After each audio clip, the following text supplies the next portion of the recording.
the Baltimore Ravens. The Miami Dolphins. Battle-tested football teams. Hungry, intense, both seeking the game's ultimate glory. The Ravens found football's promised land last season, riding a tidal wave of emotion to a Super Bowl title. And the Ravens are the champions of the world. This season, Brian Billick's team has a repeat in its sights, as Ray Lewis and the defense have again led the way. Come on, come on. Unbelievable.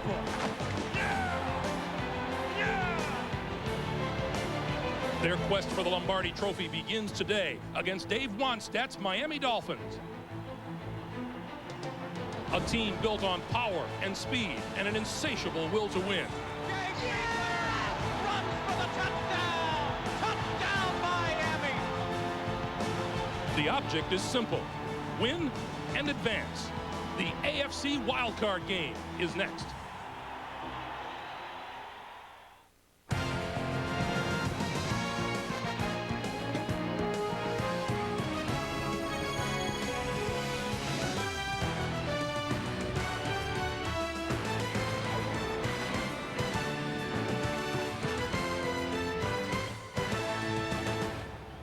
This is the one that wraps up Wild Card weekend. One more team to advance to divisional playoff action next weekend.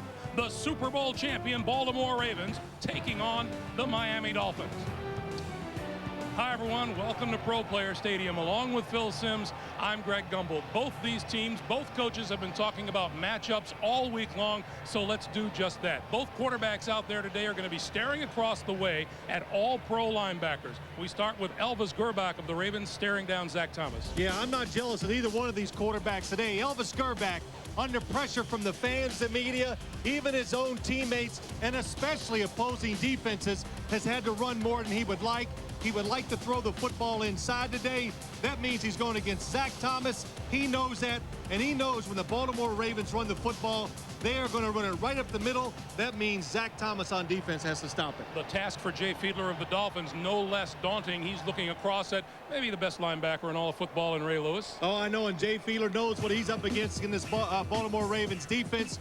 Jay Fiedler, healthy this year, moves very well. The best thing he does, throw the football on a run. That will come in handy when you're playing the Baltimore Ravens. Ray Lewis, the emotional leader, the physical leader of the Baltimore Ravens defense, and he is a tackling machine. The Baltimore Ravens were 4-4 on the road this season. The Miami Dolphins an impressive 7-1 at home. The winner here moves on to meet the Pittsburgh Steelers next Sunday.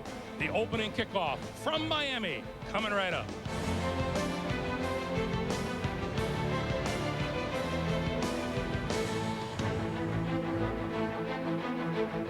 Forecast day, temperature in the mid-70s, and the forecast is for partly sunny skies as we progress on into the evening. Brian Billick, now in his third season as the head coach of the Ravens, and a perfect 4-0 in the postseason.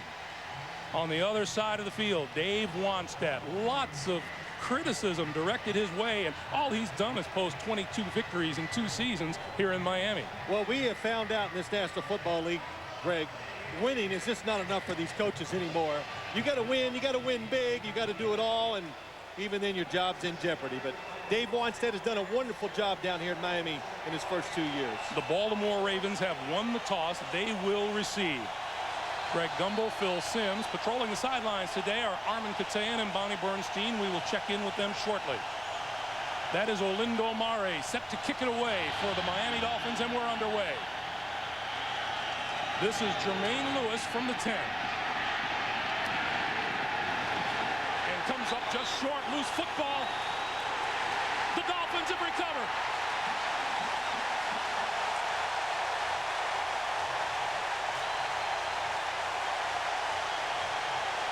Both these coaches in the last 2 days have talked about the importance of turnovers in this game, and Miami gets one right off the bat. They're always important when you're talking about two teams that are going to have trouble scoring.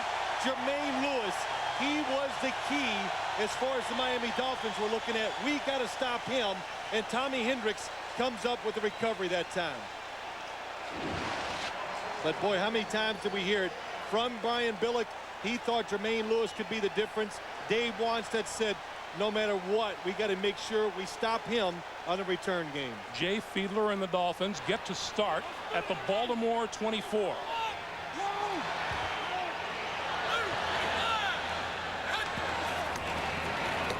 Play fake. Fiedler still has it. Looking. And runs out of bounds. May have picked up a yard on the play. Run out by Jamie Sharper on the play. Jay Fiedler, after a 1-yard gain, almost 61% of his passes completed. 20 touchdowns, 19 interceptions. Well, Jay Fiedler, he admitted to us on Friday, I've been more patient, a better quarterback here in the last 6 to 8 games of the season. And Greg, the big thing to me is Jay Fiedler stayed healthy this year. Last year, so many injuries. He toughed it out. This year, he can just go out and play physical and not worry about some of those injuries. Lamar Smith gets to the outside. Comes up short of the 20-yard line. Ray Lewis, number 52, leading the charge. Well, you look at the Miami offensive line. It has struggled to get a running game going so far this year. In the backfield with Lamar Smith is Dion Dyer in place of the injured Rob Conrad. Gadsden and McKnight wide receivers. Hunter Goodwin is the tight end. And to reiterate, the Dolphins are without the services, as you look at Chan Gailey, the offensive coordinator of the Dolphins, without the services of the fine rookie Chris Chambers today. And Oronde Gadsden, the other wide receiver, number 86. Hamstring really bothered him during the warm-up. See if it becomes a problem. On 3rd and 8. Fiedler, quarterback draw straight up the middle to the 15 and comes up short of a first down by about a yard. Lewis and Corey Harris closed after the 7-yard gain, and on 4th and 1, the field goal unit comes onto the field. Wow, Jay Fiedler, when you're running against this Baltimore Ravens defense, you must be careful. He took it up in there. Yeah, you want to get the first down, but don't get knocked out and miss the whole playoff game. And he does show courage when he runs the football. And you can see when you do run as a quarterback, the Ravens close fast.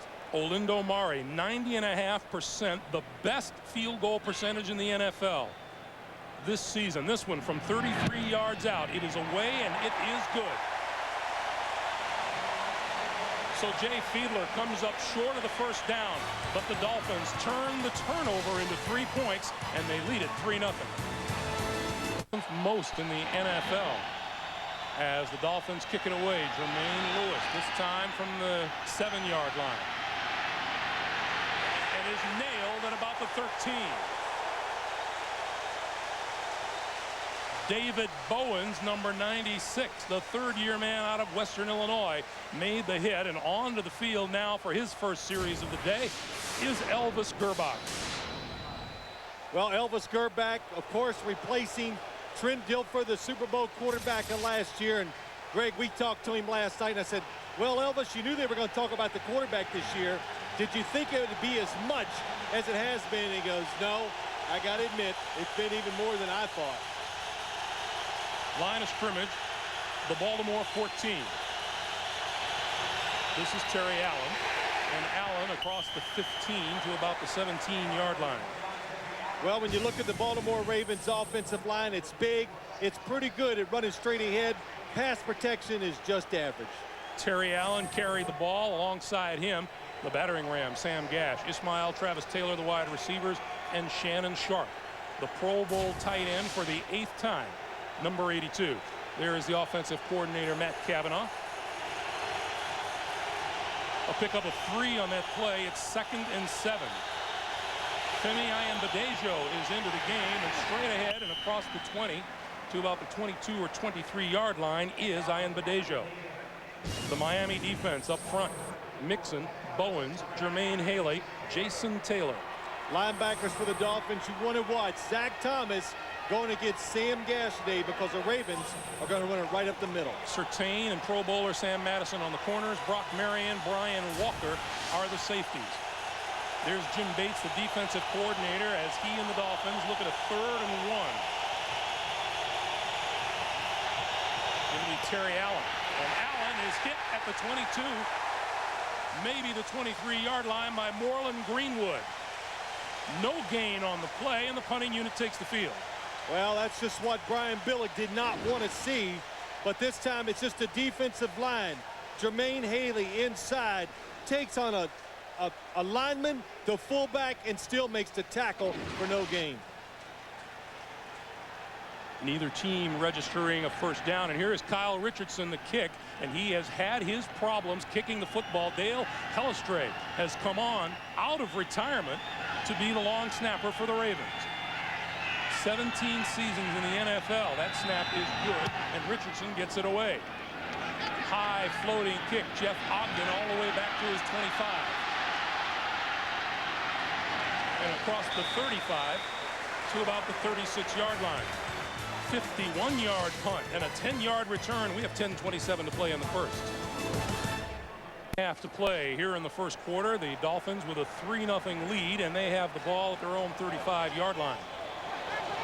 5 wide receivers as Miami spreads the field on Baltimore, and Fiedler from the shotgun. To the near side, complete, and almost intercepted out of bounds. Lamar Smith with the reception. The Baltimore defensive front: Burnett, Adams, Siragusa, Adalius Thomas. As you look at the Baltimore linebackers, can you find a way to get an offensive lineman up the field to block Ray Lewis? And a fine secondary with Starks and McAllister on the corners. Woodson and Corey Harris are the safeties.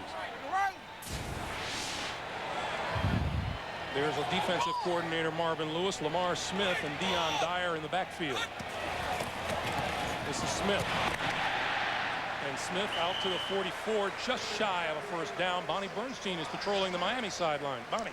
Hi, Greg. Well, Dave Wanstead might have Shannon Sharpe to thank for his motivational speech this week. Sharpe saying in the papers, we will run the ball. I don't care if I have to tape Brian Billick and Matt Cavanaugh's mouth shut and call the plays myself. Wanstead went back and said, the Ravens' philosophy is offense, don't mess it up. Defense will win this. He said, if you have that philosophy, we don't have a chance. Offense, I expect you to score, and we'll win this thing as a team. All right, Bonnie, Ray Lucas in on 3rd and short yardage for the Dolphins. He still has the football.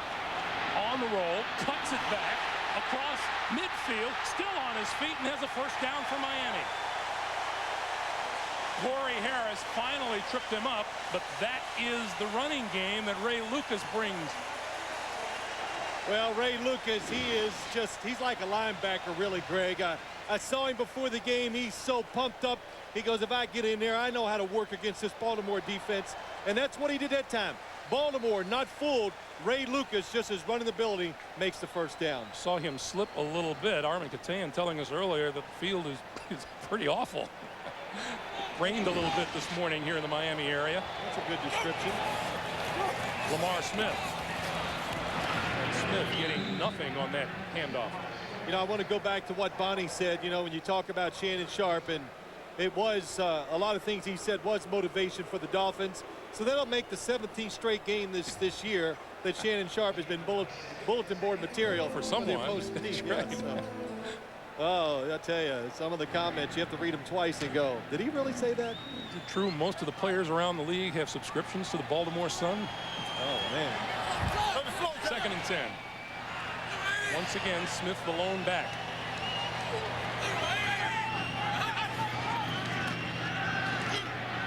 Fiedler with time over the middle, incomplete. His intended receiver fell down.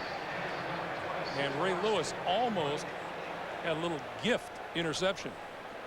Well, he did. When you talk about this Miami offense, they really feel confident about their game plan going against this defense. Ray Lewis, you talk about the tackling always when you hear people describe him, but he is really, really good in the passing game. Watching the quarterback, going to the right spots and making those plays. Smith and Travis Minor now in the backfield as Fiedler works a 3rd and 10 out of the shotgun.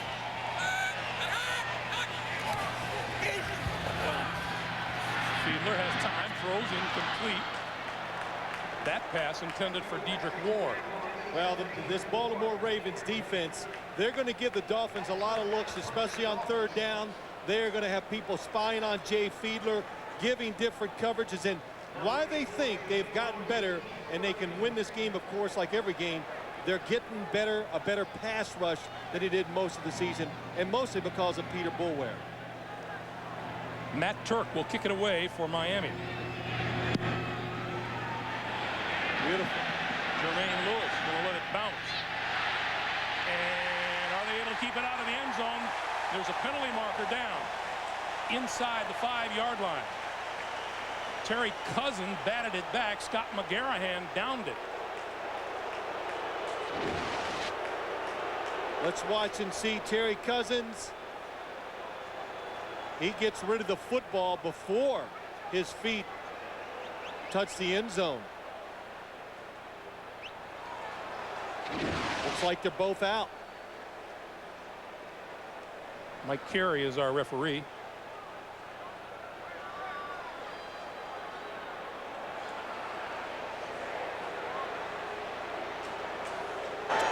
Illegal touching by the kicking team, number 21, went out of bounds and was the first to touch the ball. It's a 5-yard penalty, re-kick, 4th down. So Terry Cousin on his way downfield. Well, I was wondering why they threw the flag, Greg. I didn't know, but this is the reason why. He went out of bounds. Cannot be the first person to come back in and touch the football. Excellent kick by Matt Turk. Really good job by Cousins, not letting his feet go into the end zone, throws it back out. And sharp eyes by the officials on the far sideline, and so we'll have the Dolphins kick it over. So you don't hear many announcers say sharp eyes by the official. Usually we sit up here and complain about them, right? Miami Dolphins 107 penalties during the regular season. Well, you know, sometimes they can be a little overstated too. The Dolphins, they play aggressive defense. They take a few chances inside the ball, and that leads anytime you're being real aggressive on either side of the ball, it's going to lead to a few more penalties. So Turk will do it again. Great kick. Lewis takes a look, lets it bounce, and it goes into the end zone. And some scuffling at midfield. Penalty markers are down. Number 56 is Ed Hartwell, the rookie linebacker. He's smart, picking on the punter. Looked like he was going after Matt Turk. I caught the end of it. And we'll have another conversation here. Well, there was the flag. Oh, I see what. Look at that. Matt Turk coming to the rescue. Excellent job by him. Coming to the rescue of number 56, Twan Russell. Here's Mike Carey.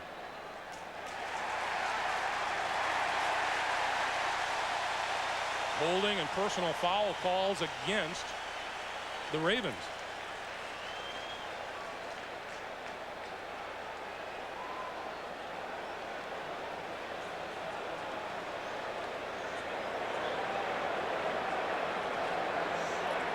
Well, we're still having an official conversation in midfield.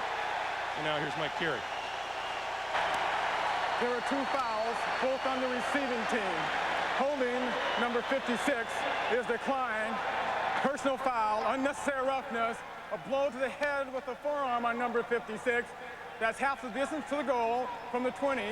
Number 56 is ejected. Oh, Ed Hartwell, the rookie, 4th-round draft pick, is no longer available to Brian Billick here today. From the official source at superbowl.com or America Online, keyword superbowl.com. Ed Hartwell being walked off the field after his ejection. Terry Allen and Sam Gash in the backfield now as Gerback, and there's a mix-up in the backfield, and down goes Gerback at the 8-yard line. Jason Taylor with the loss of a yard on the play. It'll be 2nd and 11. Well, a couple things happened. I saw Elvis Gerback right before the play pat himself on the rear end. I don't know if he was trying to change the play, but the offensive line, the running backs all seem to be thinking it's a run to the left. Jason Taylor gets a nice free hit on the quarterback. 7 minutes to play in the first. Miami looking to focus on terrific field position as Gerback steps back, throws far side, and that's complete to Shannon Sharp. Out of bounds at about the 15-yard line. Armin Katayan is on the Baltimore sideline today. Armin. Thank you, Greg. After a very intense, focused, kind of edgy week of practice, what you might call a defending Super Bowl champions week of practice, Brian Billick had a very simple message to his team before the game. He said, play like a champion. You know what that's about. I don't have to tell you what it means. Just go out and do it. Back to you. All right, Armin, as we talked to Brian Billick, he was not concerned about the attitude his team was going to arrive with today. Gerback over the middle, and that's complete to number 86, Todd Heap, out across the 25 to the 27-yard line and a first down. Well, you know, so many things are said negative about Elvis Gerback and as you read the papers and watch games, but the one thing that's not brought up enough, that play really illustrated the size. He's 6'6". He's able to stand in there when players or defensive players and the offensive linemen around him. He makes a casual, easy throw over the middle. A smaller quarterback could not have done what he just did.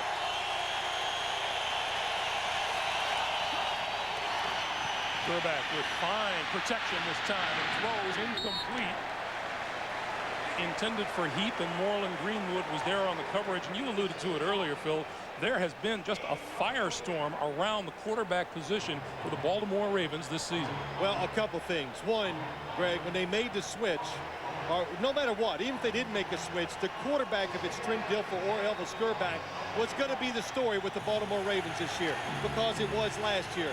But the biggest thing that surprises me and probably annoys me is how much his own teammates continue to talk about it. On 2nd and 10, that pass is complete to number 80, Brandon Stokely. Stokely breaks away across the 35 to the 38-yard line and appears to have enough for a first down. Well, again, Gerback just stands above everybody and makes a nice soft throw to Brandon Stokely. Now, when you watch this game today, there's Zach Thomas on the tackle. When you watch this game, the Ravens want to throw the football inside. They want to go against the linebackers of the Miami Dolphins or the safeties. They don't want to go outside. That's Sam Madison and Patrick Surtain. Their matchup's not near as good out there. Elvis 3 out of 4 throwing for 29 yards so far. And out across the 40 to the 44 is Mo Williams. Wow, Mo Williams. That's what did Jonathan Ogden last night told us, or yesterday I should say. He goes, we're going to run the football and this and that, and we always hear that, but he says, for the first time last week, we actually did what the coaches said we were going to do. We stuck with the run. They got the power game as far as the run going, and we saw a little clue of it right there with Mo Williams. Jonathan Ogden, by the way, says, I much prefer to run block rather than pass block. When you're 6'9", 330 or 40, you'd like to do that too, yeah. On 2nd and 4, this is Terry Allen out to the 48-yard line. Then you look at Terry Allen. How about we talk to Terry Allen during the preseason? He gets brought in. Jamal Lewis gets hurt. He thinks, I'm coming in just to be a backup. First day he walks in, they go, Terry, you're the starter. You're going to take it all. And he's like, well, look, I retired. I thought I could just get a few carries a game. But Brian Billick said he's been successful here late in the year because he did hurt himself, missed a few games, and got some fresh legs under him again. Well, we're going to have a measurement out at the 48-yard line. And they're that short of a first down.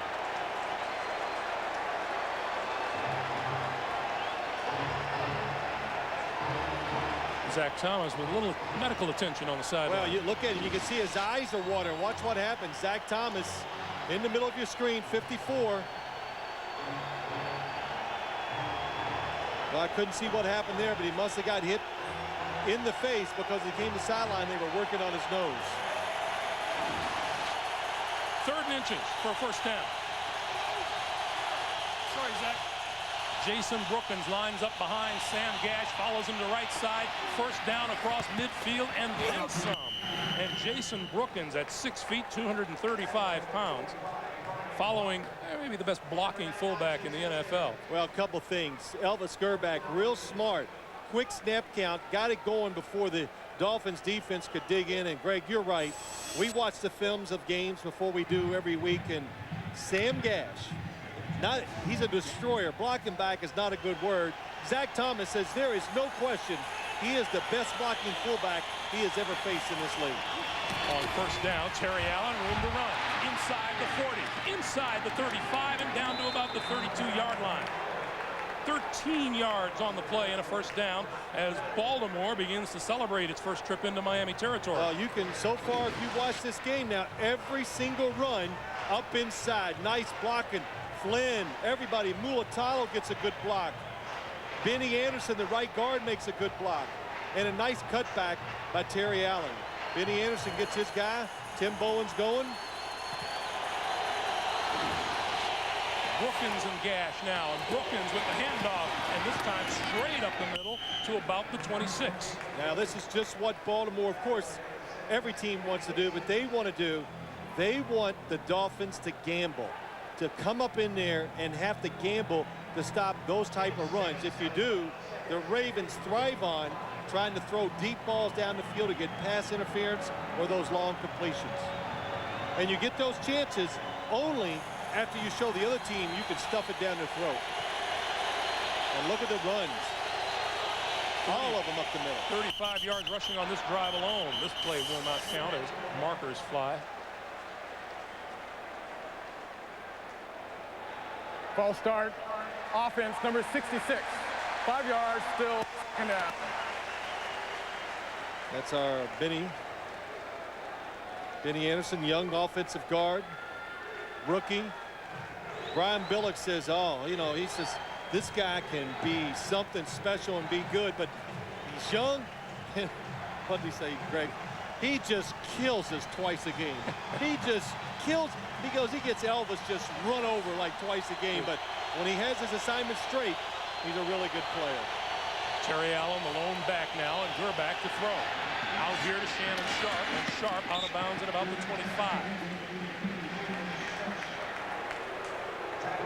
And you know, when you're an offense that kind of likes to get some short runs and keep plodding up in there, when you have penalties, it makes it very difficult to overcome. But Shannon Sharp, that's what they hope to do today, is throw a lot of short passes to him.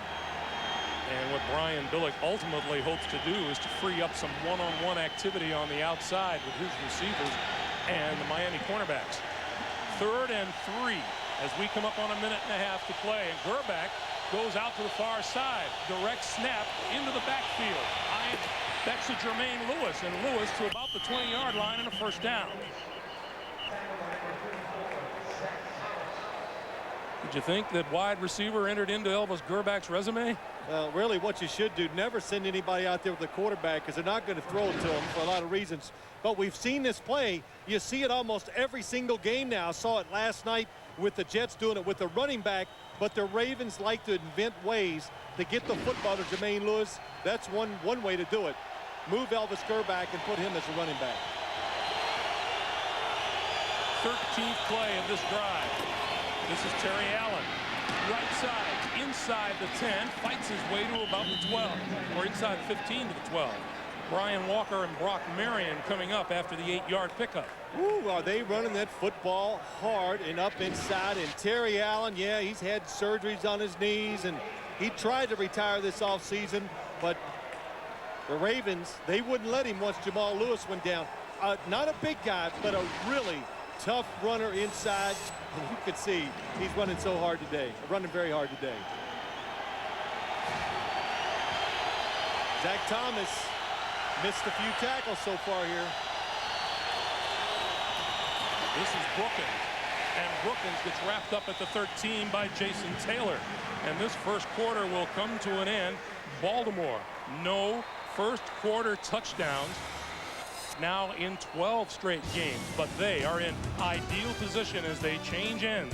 They're down 3-0, but knocking on the door. And we're back to Pro Player Stadium after this. Pro Player Stadium, and the Ravens are looking at a 3rd and 3 from their own 13-yard line. Well, the Ravens in that first critical 3rd down, they had Jermaine Lewis as a quarterback. This time, 5 wide receivers, showing a lot of different looks. Quarterback draw. Gerback pulled down at the 10, falls forward to the 9, and that'll be short of a first. Or will it? Let's see where they spot the football. Hey, no, wait. Don't hedge. Don't hedge. It looked like he didn't really gain any. At first, I thought Elvis Gerback, it's going to be a touchdown. And then Ernest Grant did a terrific job making a tackle to stop it, because all the other defenders were chasing wide receivers, nobody watching the quarterback. So it is a 1st and goal from the 9. Mo Williams, the lone back, he gets the handoff, cuts it back inside the 5-yard line. Well, Zach Thomas told us on Friday, and I've already seen it right here today so far, no matter where the running back starts, he says, what did he say? They always take it left, they cut it back. If they go right, they cut it back the other way. So let's watch Zach Thomas and see if we can pick it up. He's going left, up. Oh, he sees the cutback, but it's too late. Kip Vickers gets the block on him. Allen and Gash back into the lineup on 2nd and goal. Allen follows Gash, right side, touchdown. Boy, that was an impressive drive by the Baltimore Ravens offense. They just overpowered the Dolphins up front. Look, I knew it was going to be a run. Everybody's watching at home. You're thinking they're going to keep running it. The Dolphin defense knows it. Nice block. Mike Flynn gets Zach Thomas and allows Terry Allen to cut back just a little for the touchdown. 61 rushing yards on that drive for Baltimore. Matt Stover for the extra point, and it is good. The impressive drive indeed. And Terry Allen follows Sam Gash on the right side. 7-3 Ravens. Jim, Mike, Randy, and Jerry have the latest playoff news, and will be joined live by Pittsburgh quarterback Cordell Stewart. It all comes up on the Nextel halftime report.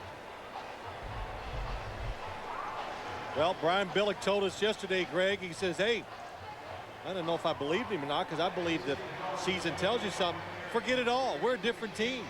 We made it to the playoffs. You'll see what we really are now.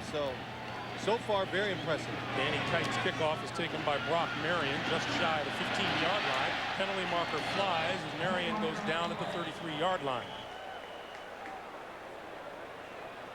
But, you know, you talk about it the week for the Baltimore Ravens. They said as soon as that Monday night game was over, we felt relief. We were energized and ready to go to work and ready for the new season. Holding during the return, number 51, 10 yards. 1st down. Tommy Hendricks guilty of the hold for the Miami Dolphins. Meanwhile, on that touchdown, the emotional and physical leader, Ray Lewis, celebrates. Not just the physical leader on the field for the Baltimore Ravens, but the emotional leader as well. 1st down, Miami. Fiedler, quick pass, far side, Dedrick Ward. And Ward to the 25. He'll pick up a 4, and it'll be 2nd and 6. Well, when you see that play by the Miami Dolphins, that is not called in the huddle. That's a play that Chiangale lets the quarterback and the receiver. It could be a running play. Just if the defender is off the wide receiver, Jay Fiedler has the opportunity to stand up, throw it quick to the wide receiver, and they're expecting it. And I asked Chiangale, what does that play average every time you do it? He said so far for the year, 9 yards every time they do it has been the average. So quite a successful play for the Dolphins. Travis Minor now in the backfield, and he takes the handoff and goes straight ahead. Dave Wanstead telling us that we're going to want to test the Ravens on the perimeter of their defense, which is why Travis Minor is probably going to see a bit more action than he usually does today. Well, he can get outside. Now, look, you got Sam Adams, Tony Saragusa, people like that, Lionel Dalton, and all of them in there. Hard to move them out of the way, especially when you don't have an overpowering offensive line. So go outside, you got a better chance there. Minor and 4 wide receivers as Fiedler will work out of the shotgun. They need 3 yards to the 31 for a 1st down. On the blitz, Fiedler not going to get it running and is stacked up at the 25-yard line. Well, that time it was a blitz, and what this play illustrates how disciplined the Ravens were that time and most of the time on defense. Marvin Lewis knows it. They come in the blitz. Nobody gets, watch, 2 guys coming. Nobody gets over anxious. They stay in their lanes, and then Ray Lewis sees Jay Fiedler step up. Him and then Anthony Mitchell both turn and make the play. Hard to be a running quarterback against the Ravens defense. So Matt Turk, who kicked one 52 yards. Story about Matt Turk that he wears a shoe on his kicking foot that's 3 sizes too small. He says he has to feel the football. He also says it hurts by the end of the day. Here's Jermaine Lewis, and Lewis dragged down at the 31-yard line by Travis Minor on special teams. We'll be right back to Miami after this. Play a week ago against Buffalo due to shoulder and neck problems. Back in the lineup today. Gerback to throw on first down over the middle, and wide open is number 87 Kadri Ismail, and Ismail out to the 47.5-yard line. Well, what the Baltimore Ravens did, they came out 2 tight ends, Todd Heap, Shannon Sharp, and they split them out about 5 yards. That puts your defense out. Then they bring Kadri Ismail. Watch him come from the left and come across the field. Now you get a wide receiver. Look at that. Nobody is chasing him. Zach Thomas was chasing the running back out of the backfield. So good design and good execution by the Ravens offense. First catch of the day for Ismail. The pitch for Jermaine Lewis. And Lewis can't get inside the block, and he is down at about the 46-yard line. You know, when Jermaine Lewis takes off running and they hit him, he just goes down differently than like, you know, Terry Allen does. He goes down quick. He's used to having big open space on returns, so he's not going to read the blocks and cut back when it deals with offensive linemen. Oh, Jermaine Lewis officially listed at 5'7", 180 pounds. Well, after what he did last year, most of the teams around the NFL were all out searching, trying to find somebody like him to give their team a real jolt on special teams. On 2nd and 11, this is Terry Allen, and Allen breaks it outside. Penalty marker is down as he goes out of bounds. He has enough for the first down, but let's check the flag. And we have a holding call against Baltimore. That's the preliminary signal.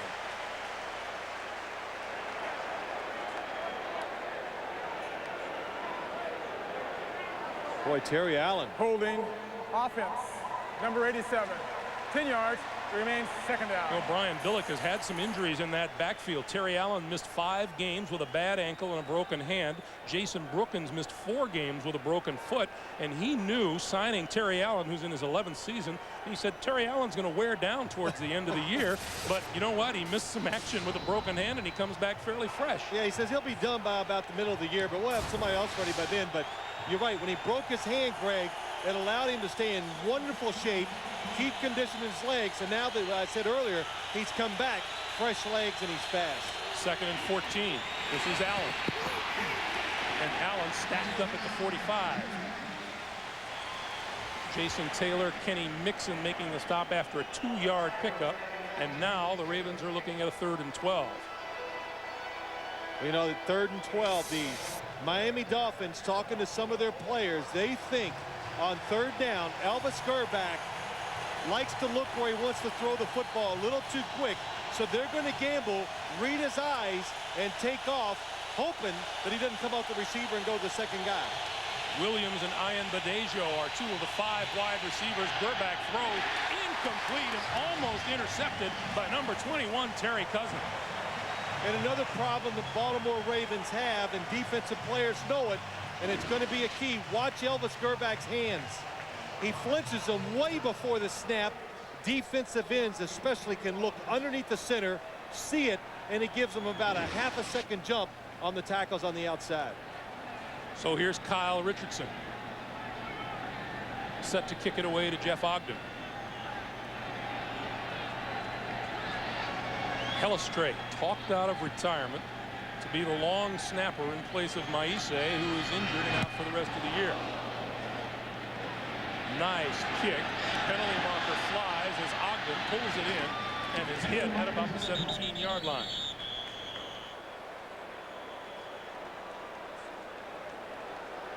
You see a lot of penalties on special teams because both of them have such good athletes on the outside. It's just hard to block them, you know, running down the field in that open space. So you gamble, the officials, they see it.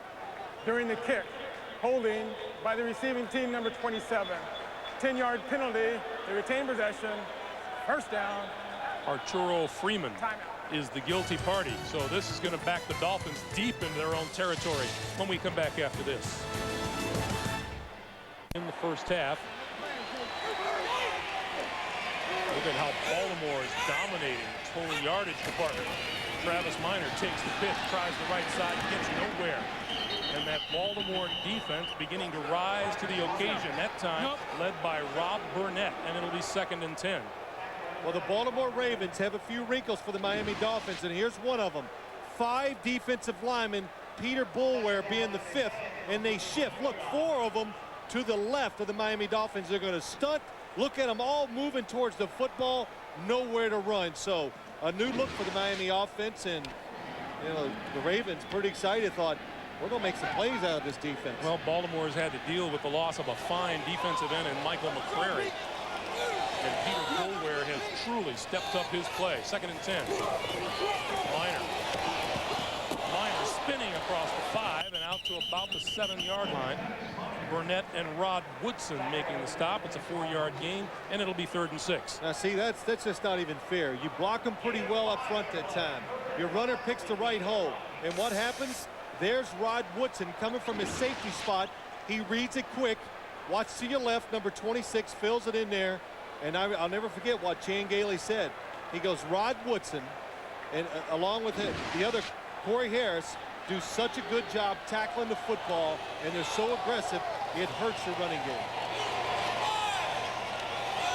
Fiedler needs the 14-yard line for a first down. From the goal line, throws out to the far side, McKnight, and McKnight gets a first down out across the 15.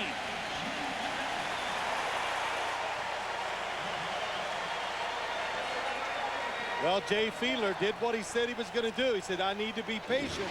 And that's what you got to be against this Ravens defense. No pressure. And the longer he stood there, it's a zone defense. So the defenders keep backing up. So finally, when he throws it to James McKnight, look, he just stood there the whole play. He's allowed now, because of that, the time, to still pick up the first down. Dave Wanstead says part of the game plan, we want to throw a lot of quick stuff and make them miss.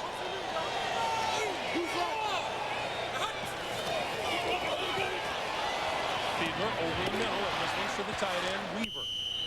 And that'll pick up a couple.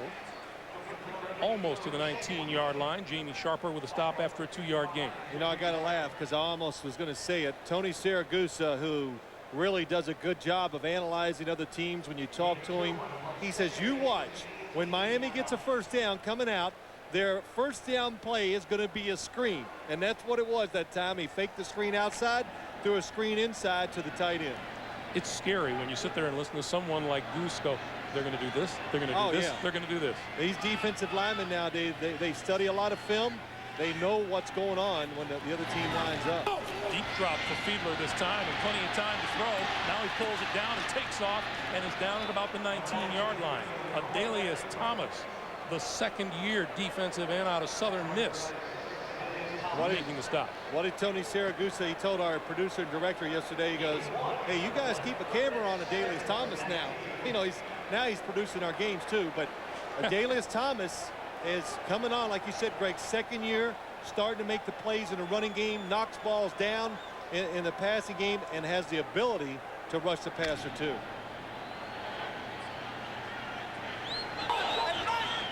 Third and 7. 5 minutes to play in the first half.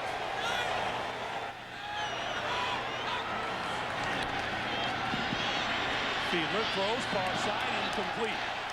And again, we saw a receiver go down. That was number 87, Dedrick Ward, on the far side of the field. Yeah, it's smart throw, safe throw. Nobody open down the field, so you just got to wait for your opportunity. If you're a quarterback, do not get impatient. Now, this is a strength Dave Wanstead feels he has. The Miami Dolphins, the best punt coverage team in the National Football League. They only allow 4.5 yards a return. And here's Jermaine Lewis.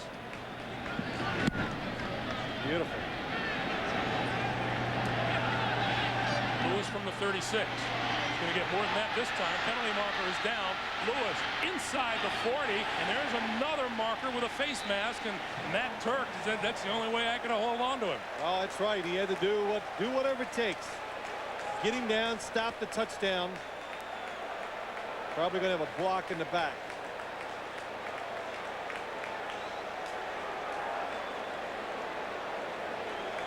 And just in case you didn't know, Jermaine Lewis is really fast. See, I like to keep you abreast of these things. Appreciate it.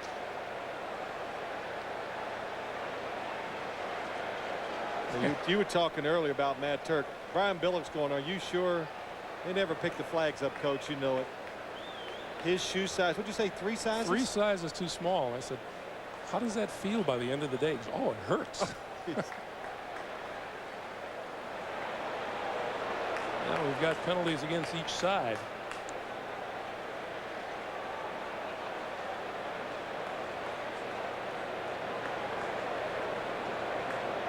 Here's Mike Carey. There were fouls by both teams on the play. During the kick, holding by the receiving team, number 21. And at the end of the run, major face mask, number 84. By rule, those falls offset. The receiving team keeps the ball at the spot of dead ball. Timeout. So we come up on 4.5 to play in the first half, and pretty good field position for the Ravens right after this. Committed by the Ravens. The Ravens chose not to have a re-kick, and so they take it at the 35-yard line. Gerback to throw. Deep down the sideline. Incomplete. Intended for Travis Taylor, number 89. Guarded by Sam Madison and Brian Billick. As we said earlier, yeah, we'll take our shots down the field every once in a while. Yeah, they will, but it's not easy to get those shots open down the field against Patrick Surtain and Sam Madison. So far, Elvis Gerback being smart, not taking chances, and getting better protection than I've seen him get in the last few games of the regular season. Well, there has been a firestorm around the Baltimore quarterback, hasn't there? 2nd and 10.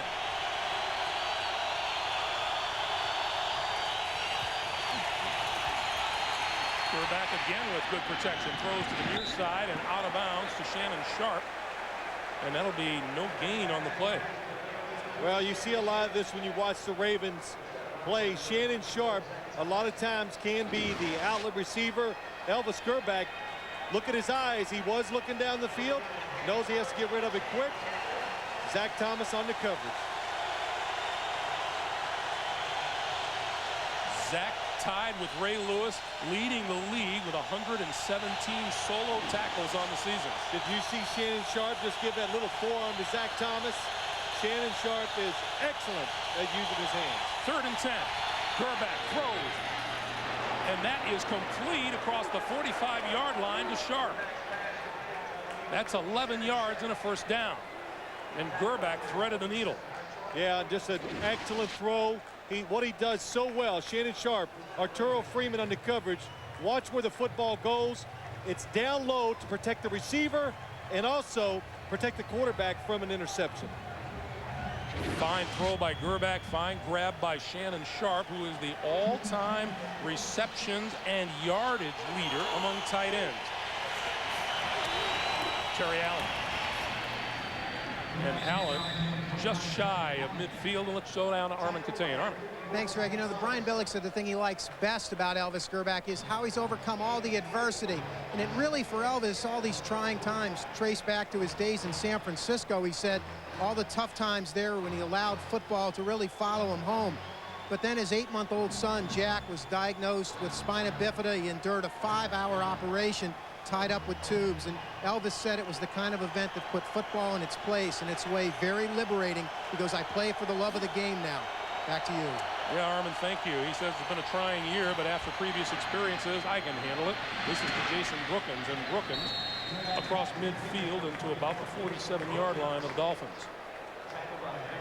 You know, it was interesting talking to him, though, yesterday, Greg, and oh, gosh, I almost got him mad, didn't I? I said, did you, you know, your teammates making all these comments about you in the paper yesterday? He goes, what paper? What did they say now? What did they say? And I go, wait, you know, settle down, Elvis. It was, I don't mean this to be bad. It was not bad compliments. They just were talking about your situation, and it really is incredible how much has been discussed so far about him this year down there. Yeah, and Elvis also said he liked the idea of 75 degrees after last Monday night. Yeah. 2 minutes to play here in the first half. Defensive struggle, As advertised, 7-3 Ravens. 2 minutes to play here in the first half, and Brian Billick is going to like his numbers on third down today compared to the last 3 games where the Ravens were only converting 28% on third down. Well, it's easier to convert those third downs when you're running it a whole lot better on first and second down. Mo Williams is in the backfield on this 3rd and 3. Gerback gets rid of it. Hits Stokely incomplete. Incomplete pass, and this run back will count for nothing by Terry Cousins.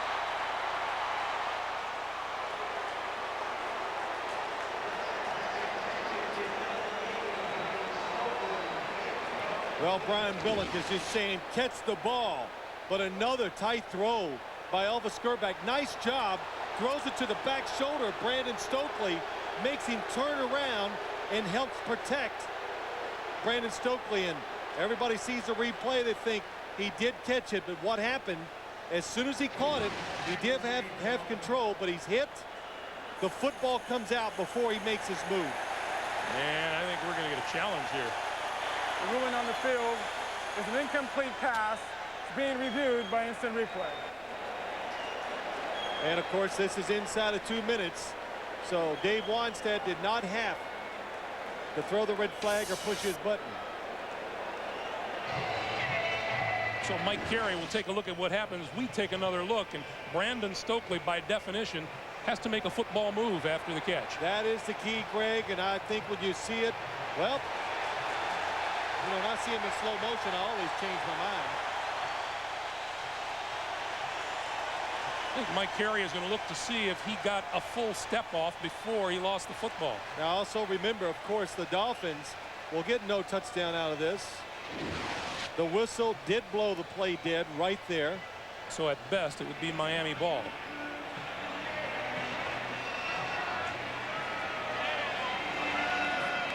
And you know, suddenly this becomes huge for the Dolphins as we approach halftime. Yeah, so a receiver must catch the football. He has to get both feet on the ground and make some type of football move. That is the rule. Does he catch it? Yes. Feet on the ground, ball comes loose.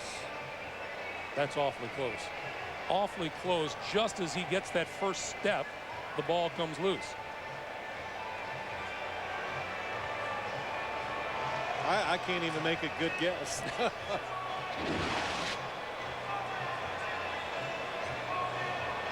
So with 1:53 to play, well, Mike Carey didn't take him long. I say he's going to go with the call on the field.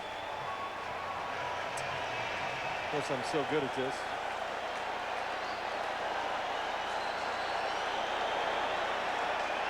After reviewing the play, the receiver did not have 2 feet down when the ball came loose. Incomplete pass. The ruling on the field stands. 4th down.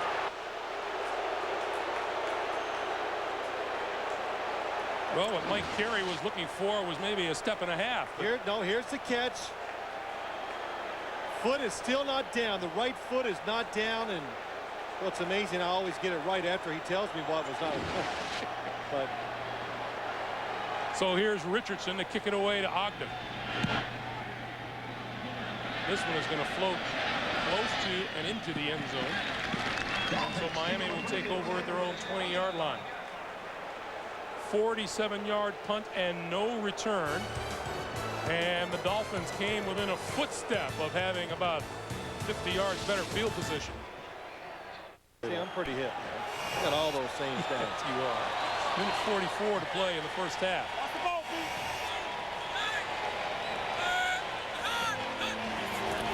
Both teams, all their timeouts remaining. Fiedler running out of time.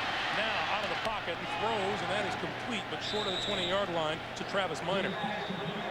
Boy, again, disciplined by the Ravens defensive line, keeping Jay Fiedler in the pocket. Miami timeout stops the clock. 1:32 to play in the first half. 2 to play. They still have 2 timeouts. The Miami Dolphins have 3. You know, I mentioned to you during the break, Phil, that Brian Billick said we'll try to take our shots down the field, and they have done that a couple of times, but the Miami Dolphins have not.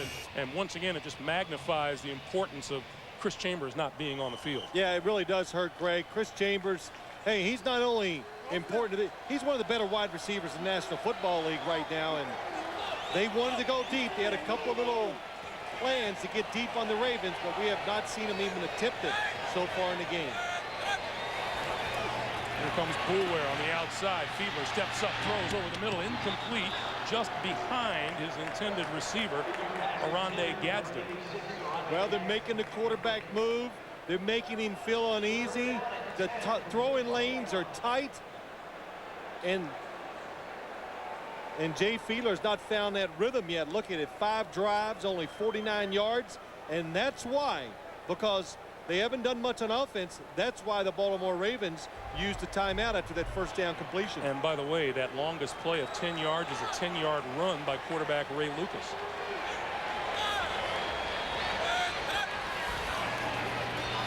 Fiedler on 3rd and 10. Going to throw complete across the 35 and close to the 40 is Dedrick Ward for a first down. And that's a 19-yard pickup. And we have a timeout with 1:16 to play. We'll be right back. Onto the field. Let's take a look at that last pass. Yeah, let's look at it from behind Jay Fiedler. He's been under pressure, so when your quarterback gets under pressure, oh, and he just gets it off, you've got to anticipate.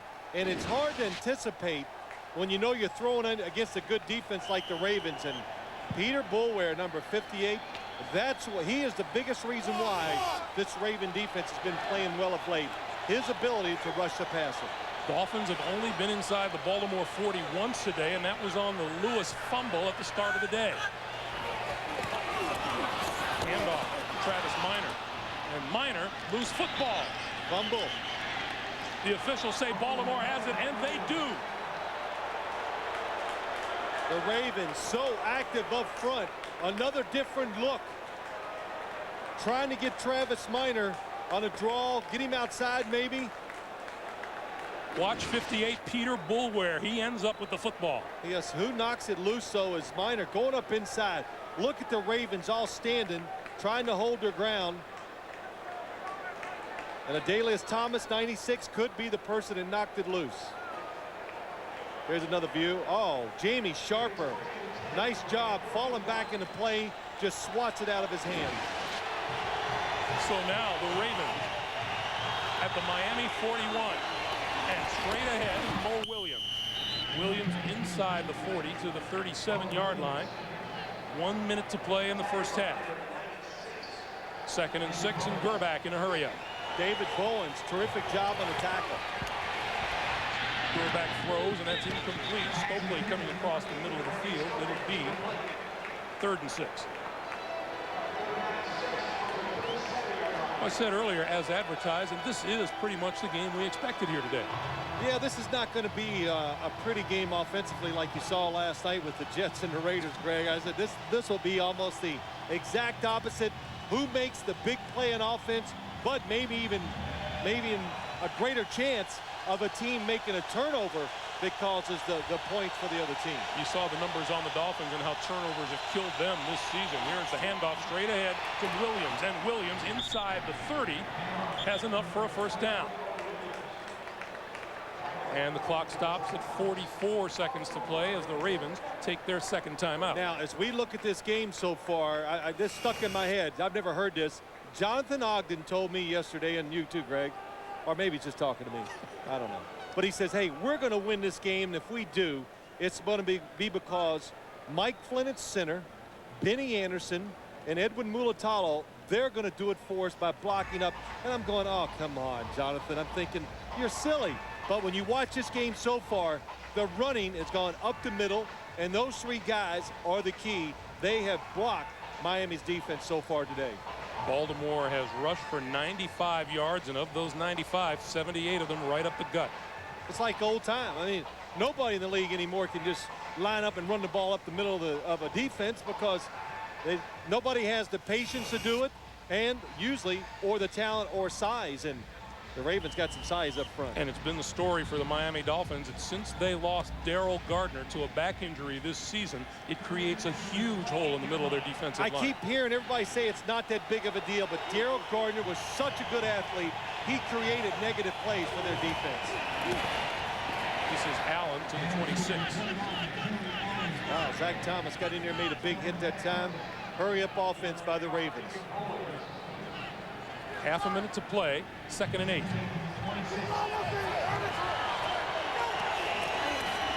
Allen again. And the pile moves forward to about the 23. Well, I was going to say their primary goal is just get a field goal out of this, and it is really evident of that. Just running the football 2 times right up the middle. Elvis Gerback going to let it run down before he calls the timeout. Standing right next to Mike Carey and watches it wind down and says timeout with 2 seconds to play. You know, Brian Billick, I know that they're talking about over there. Well, what if we have a bad snap? Call a timeout before that. We could fall on it and try again, but don't think negative. Just go with it. Well, we were interested to see if what the Ravens told us yesterday was true, that they said you are going to see the same team that we hit the postseason with running last year. Well, so far, I thought it was a terrific first half by the Ravens, really on both sides of the ball. The defense, just what I saw last year, so disciplined. Nobody overplaying anything, just putting the pressure on the offense to really execute. And the biggest thing, Greg, just running the football like they did in the first half. They've only had like 2 or 3 games all year where they ran the football well, including the season ender against Minnesota, where they rushed for 202 yards. It's a 40-yard attempt by Stover to close out the first half. He gets it away, and it hit the upright.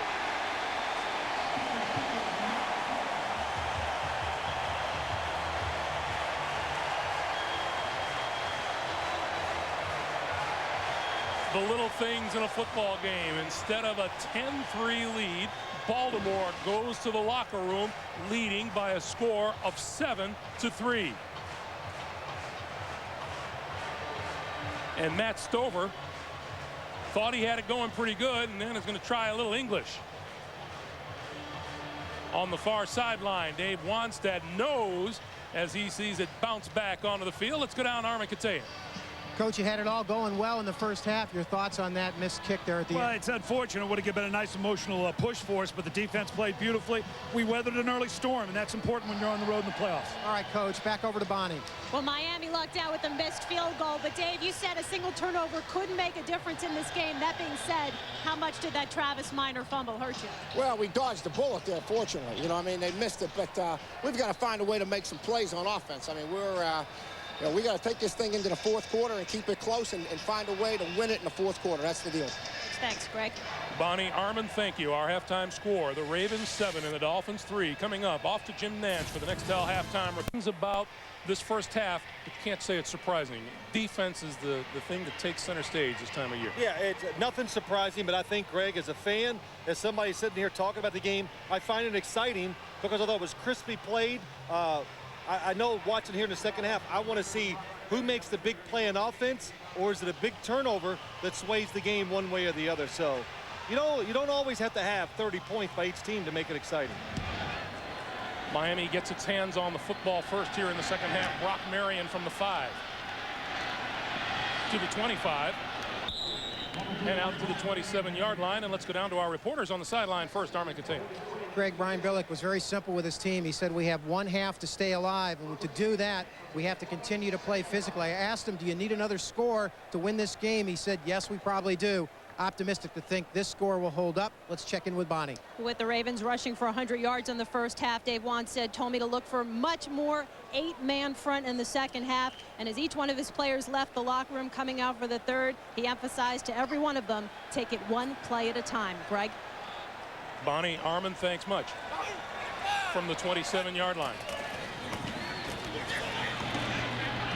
And Lamar Smith, not very much there against that front 7 of the Baltimore Ravens. No gain on the play as we look at the halftime numbers. Yeah, nothing. You know, the big one is the 100 yards rushing by the Baltimore Ravens, and I thought that Dave Wanstead's comment, we're going to put more people up there, and we talked about that in the first half. That's what the Ravens are hoping to see so they can make that big play on offense. Lamar Smith had 158 yards rushing and a touchdown against Buffalo last week. Today, 4 carries for 5 yards.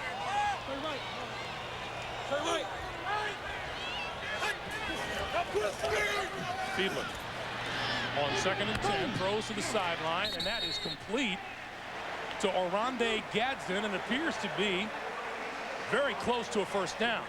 Yeah, very close. Could be a little short, Greg, but wow, when you say Jay Fiedler only has 30-some yards thrown in the first half, this is the reason why. Watch this move. Dwayne Starks right on it, reads Jay Fiedler, and it takes a perfect throw and a terrific catch by Gadsden to pick up the 9 yards. And now Ray Lucas is on a quarterback on 3rd and 1 for Miami. The handoff, and looking for a first down is Lamar Smith off the left side, and appears to have it. Boy, my first thought was he has it easy, and then I'm looking down here now, and it looks like he could be short. Wow, that's not where the ball ended up on the play.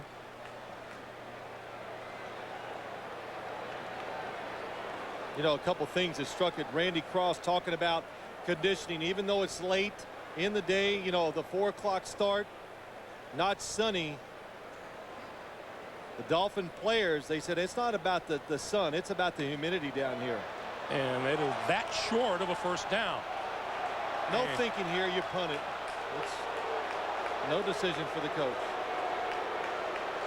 Dave Wanstead also said, I will not gamble in the game. I am not going to lose this football game for my players. Let them go on the field and decide it for themselves. So Matt Turk. You know, Matt Turk isn't the only kicker on that team with a smaller shoe. Olindo Mare wears one 2 sizes smaller.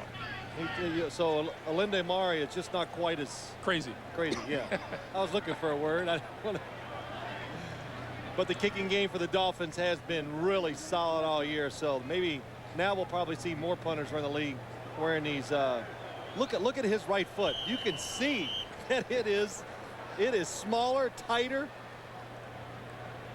Whatever it takes. Off. And look at the kick that he gets away. Fair catch called for and made by Jermaine Lewis at the 15-yard line. Close, but not close enough to first down for Dave Wanstead. Jay Fiedler on the sideline as we welcome you back to Pro Player Stadium. And the Baltimore Ravens will start from their own 15-yard line. 3 out of 6 possessions they have begun at their own 15-yard line or worse. Let's see if they change their defensive front here and try to force the Ravens to throw the football, and they did not. Terry Allen. Allen with room to run up the middle and is out across the 25-yard line, and that's a first down. Brian Walker made the stop after an 11-yard gain. See, the Ravens don't know they're going to change, so I thought the Dolphins throw up a defense here. You got them backed up. Try to stop the running game immediately, and you get good field position. But we saw what we saw the whole first half. Mike Flynn, the center, getting out on Zach Thomas. That's been a big key. They are blocking Zach Thomas today in the run game. Once again, and this time, Allen is wrapped up at the 25-yard line by Kenny Mixon, along with the rookie Marlon Greenwood for a loss of 1. It'll be 2nd and 11. Now, you know, just to explain to the fans, there's 2 safeties on every defense. They usually play deep. The Dolphins want to move one of them up. And when you move them up, what happens generally, you allow the defensive linemen to be more creative. In other words, they can start moving more, and that's when you get those defensive plays like we just saw. And there's Jim Bates, the defensive coordinator. He knows he might have to change, not afraid to. Safeties are deep. Gerback with time. Now running out of time. There's a marker down. And there is a loose ball. But the officials say that it's down.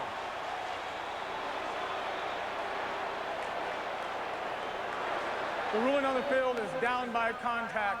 3rd down. There's a penalty marker on the far side of the field that we still have to deal with on this play.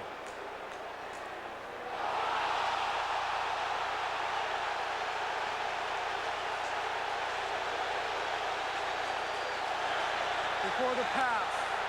Holding on the defense, number 29. That's a 5-yard penalty and automatic first down. Well, you heard a big roar. The crowd sees that it could be a fumble. It does come out, but it was blown dead on the football field, so it would not matter, and none of it matters anyway because there is a defensive holding penalty on the play. It's on Sam Madison.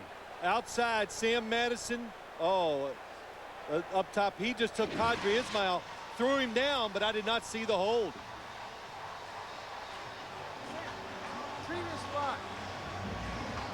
Hold may be just a generic general term there. Well, you know, the throwdown, but you're allowed to get your hands on a pass receivers. It looked like Qadri Ismail was expecting a lot of pressure that time, and Sam Madison actually moved, and Ismail was off balance a little.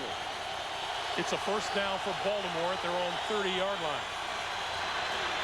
And this is Terry Allen, and Allen straight ahead to about the 33 or 34-yard line.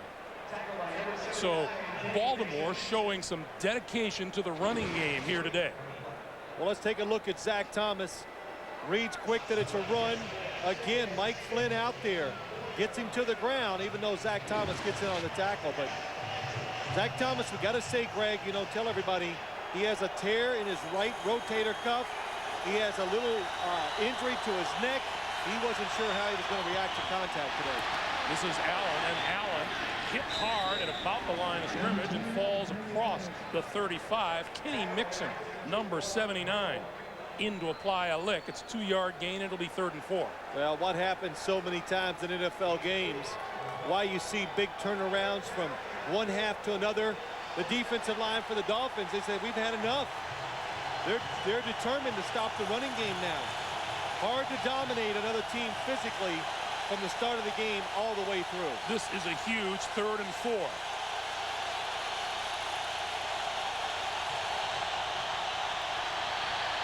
Gerback over the middle, incomplete, intended for Shannon Sharp.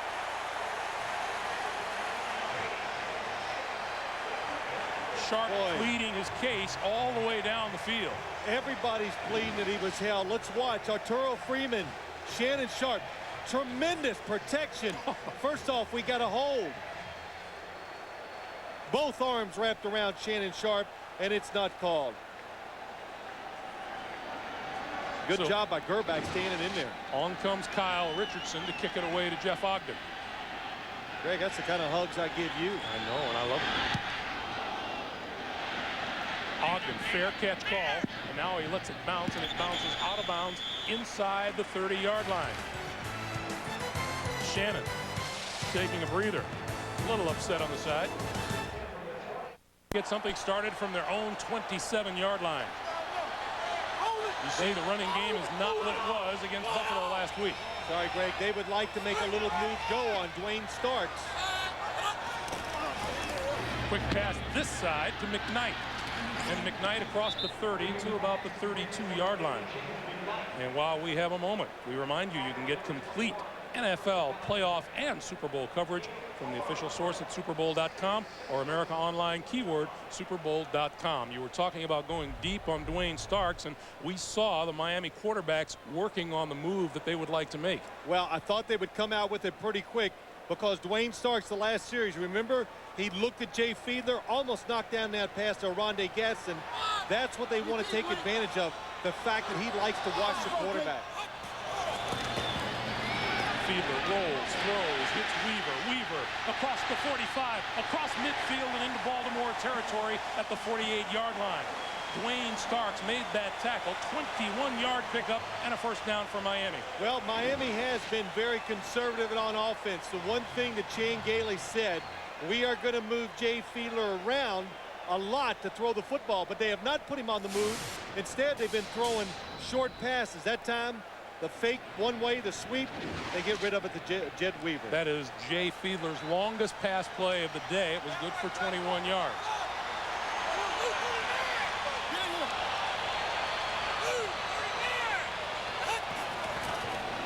The pitch for Lamar Smith, and nowhere to go. And still works his way back to the line of scrimmage. May have gained about a half yard on the play. Good job by Lamar Smith. Well, you know, your running game is struggling when your running back makes a terrific run to get a half yard. So it's just tough going. The Ravens really believe and react and do and are disciplined, they are going to stop your running game first. Everybody we talked to said there's no way Miami's going to be able to run the football against us tomorrow. Well, Brian Billick said if the Dolphins were able to run the football today, he would be surprised. Lamar Smith, 1 yard on that last play, no gain on his 3 previous carries.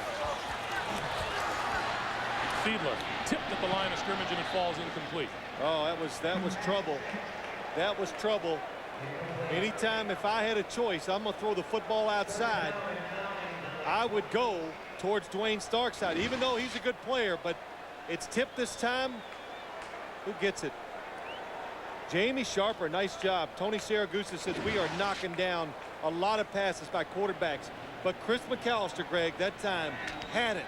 He cut in front of the receiver. He was going to try to score a touchdown if Jay Fiedler got that football That's out what that bright light was. Chris McAllister's eyes lighting up. Travis Minor into the backfield on 3rd and 9. Fiedler on the move now. Still looking for running room, picking up blockers. Cuts inside to the 40 and is very close to a first down at the 39.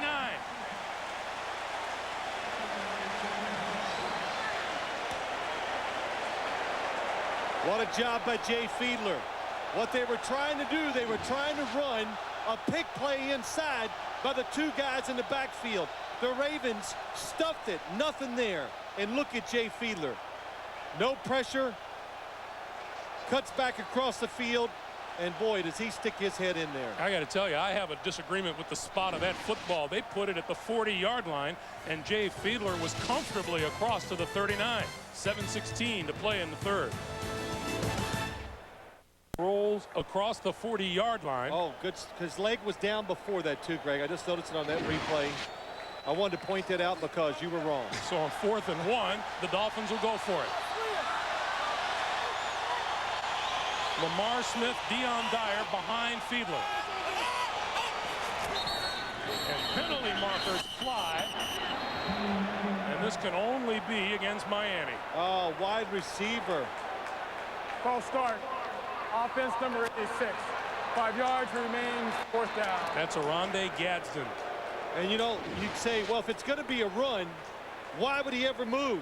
But Oronde Gadsden, it was a throw by Jay Fiedler, so he was trying to get a quick break off the football. And what it also amounts to is a wasted timeout prior to this by the Dolphins. They're down to 2. And you know what? Oronde Gadsden, his toe hurts him, the hamstring, really worried about how it would react out here today.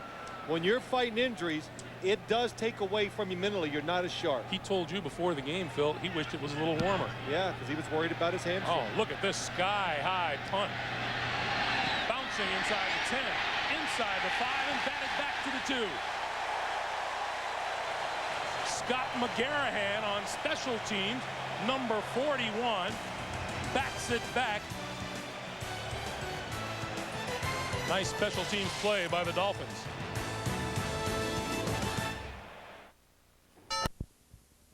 Which NFL head coach made the best transition from college to pro? Log on, cast your vote at NFL.com.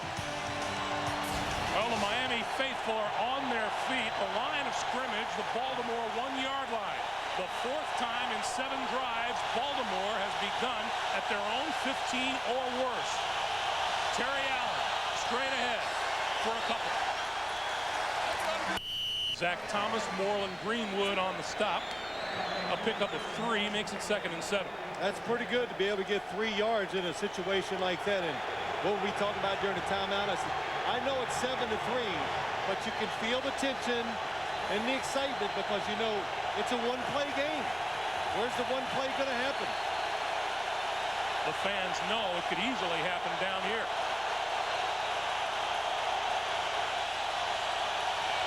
Allen. And Allen knifes his way out to the 10-yard line. Gosh. Once again, as you pointed out earlier, some of those crucial yards coming right up the middle. Up the middle, and just look, I know it, you know it at home watching, even Greg knows it. They're going to run the football up the middle, and they're still having a hard time stopping it when they do in a situation like this. 3rd and 1.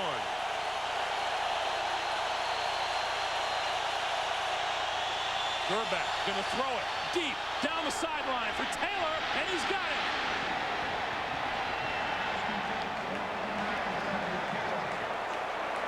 Travis Taylor beat Patrick Surtain down the sideline, and suddenly things aren't so critical for Baltimore. Well, they're not, and you just talk. What did they say? Look, only one person back. Now you have man-to-man coverage, and the Baltimore Ravens said, okay, you want to come up and stop the run. They take one of their shots down the field, and what a throw by Elvis Gerback. Soft to the outside, Patrick Surtain. Perfect timing, but he still cannot stop the perfect throw. 45 yards, and suddenly the Ravens are in Miami territory. Here's Terry Allen once again, and Allen inside the 45 to the 41. Well, you know, Terry Allen, he's going to have to think over this retirement thing because he is looking fresh, and he is doing a terrific job today. Well, the whole Terry Allen enterprise came about with the injury this year to running back Jamal Lewis.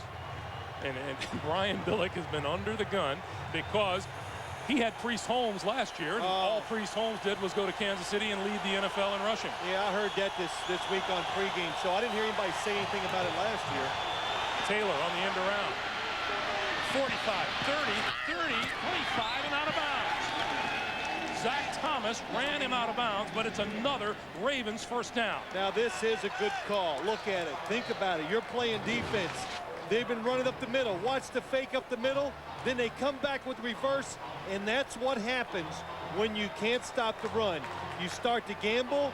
You lose a little bit of what you're supposed to do for your assignment, and that creates big runs. And Zach Thomas hustling down the field. Good job by Sam Madison, Brock Marion, keeping the runner in bounds, and Zach Thomas finishes it off. This is Jason Brookins, and Brookins just left of center and inside the 20-yard line. Wow. Let's see. Think about this. Jonathan Ogden's your left tackle. Edwin Mulatalo is your left guard. Go ahead. I'm not good at math, Greg, but you figure it up. You keep these down. That's about 340 and 340. It's about 680 pounds. No, it's more. What did Jonathan Ogden say yesterday? Oh, he's 705 pounds. Who weighed three? Oh, Edwin Mulatalo's gained a little weight. He's 365. Terry Allen. And this time, Allen runs into a wall of Dolphins led by Jermaine Haley. A pickup of 1, and it's 3rd and 1. And Terry Allen, who carried the mail last week on the ground, is doing it again for Baltimore today. And as we've said, he's been getting an awful lot of help up front from Edwin Mulatalo, Mike Flynn, and Benny Anderson. A lot of tough runs inside. Oh, Brookins right up the middle to the 10-yard line, and it'll be first down. Sorry, I just can't help react a little because this is, I watch a lot of football games. I watch them all and on TV, and I can't remember seeing a team just line up and run up the middle on especially a pretty good defense, which the Miami Dolphins have, and be successful at it like this. Miami defense finished the NFL season the 5th best in the league. This drive began at the Baltimore 1-yard line. Mo Williams. That'll lose yardage. Lorenzo Bromell, number 91. It'll be 2nd and goal with the loss of a yard on the play. I was going to also say, Greg, inside running as tough as it's been. And the one thing, the Dolphins, they're getting some good hits once they finally get the runner, whoever it is, Terry Allen, and the Raven running backs.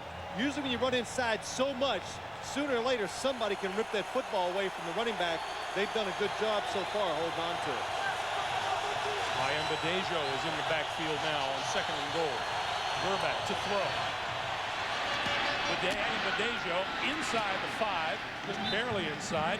Zach Thomas met him there, and it'll be 3rd and goal as we hit 2 minutes to play in the 3rd. Well, when they put Ian Badejo in this time, I knew it was going to be a throw to him. That's what they want to do.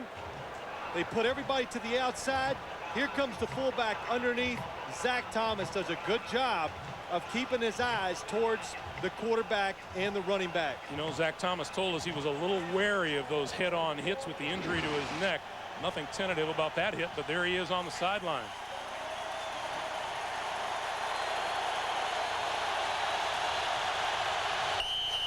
Williams and Ian Badejo, and a timeout is called with 1:25 to play in the third. Baltimore uses a timeout to talk about things here, and here comes Zach.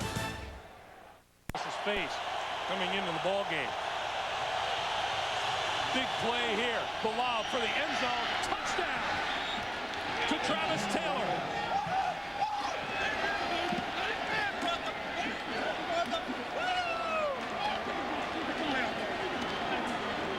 That, the way this game has gone defensively, is a huge touchdown for the Baltimore Ravens. Patrick Surtain with the cast on one of his hands. Watch the throw by Elvis Gerback.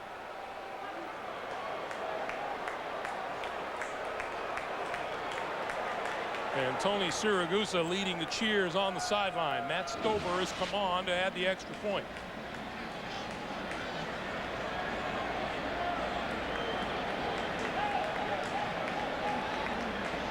Earlier in this game, Baltimore went 90 yards for a touchdown. This time they go 99.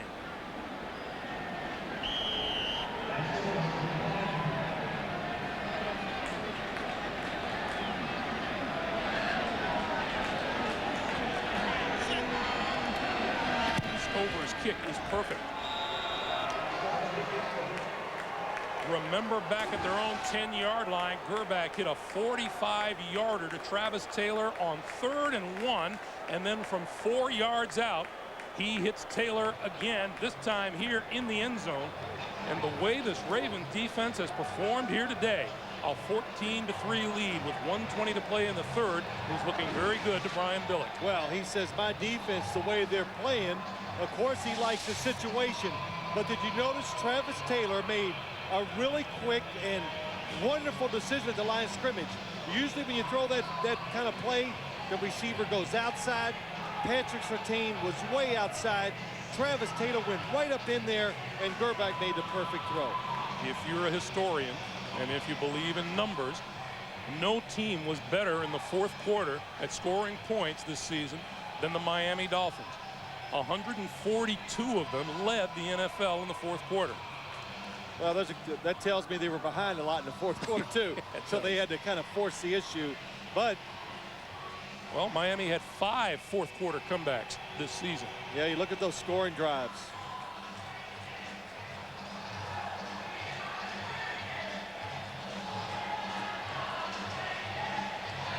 So number 32 is J.J. Johnson. He is deep along with Brock Marion.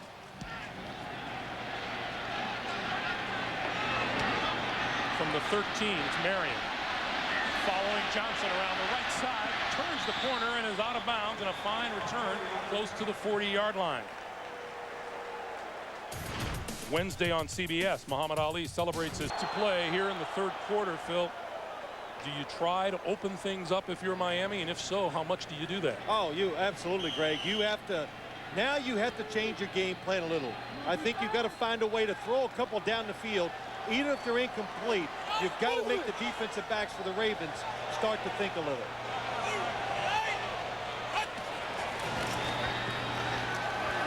Fiedler running out of time. Flips it, and that's complete to McKnight. And that's short of the 40-yard line. Pickup of 1, and it'll be 2nd and 9, and that's not quite the big gainer Dave Wannstedt had in mind. Well, I'll tell you what, it's better than what else could have happened. Sack of the quarterback, because, Greg, you got a great view. Nobody was open down the field. Miami, like some of their matchups, I think they thought we can run our receivers and we can get open against the Baltimore corners. They think they're not playing that well. But today, it's a big victory so far for the corners. Fiedler this time with time throws, and that's complete across midfield and into Baltimore territory to Dedrick Ward, and that's a Miami first down. 13 yards on the play, and with that, we will close out play in the third quarter. And if the Dolphins ever needed a fourth quarter performance, it's here tonight at Pro Player Stadium. That's the end of the third quarter with the score Baltimore 14, Miami 3. We'll come back after this message and a word from your local station. You're watching the NFL on CBS.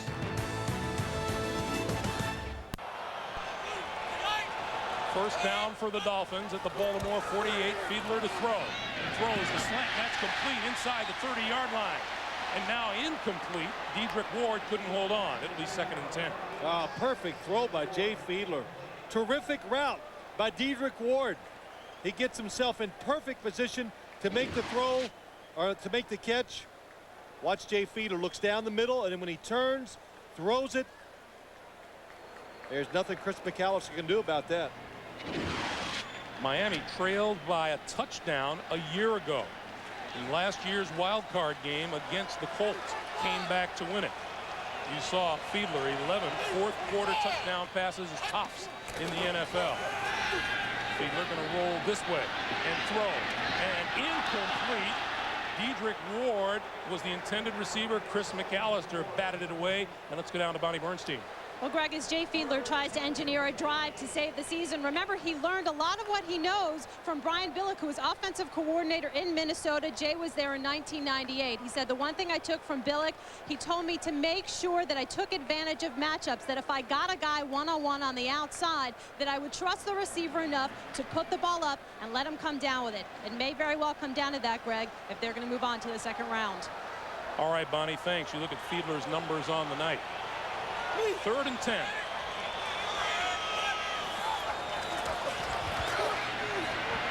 Fiedler lost the football. Inside the 40-yard line. The Ravens say they have it, and they do. Peter Boulware shook it loose. Sam Adams came up with it. Peter Boulware, Brian Billick says this guy's always wanted to be a defensive lineman.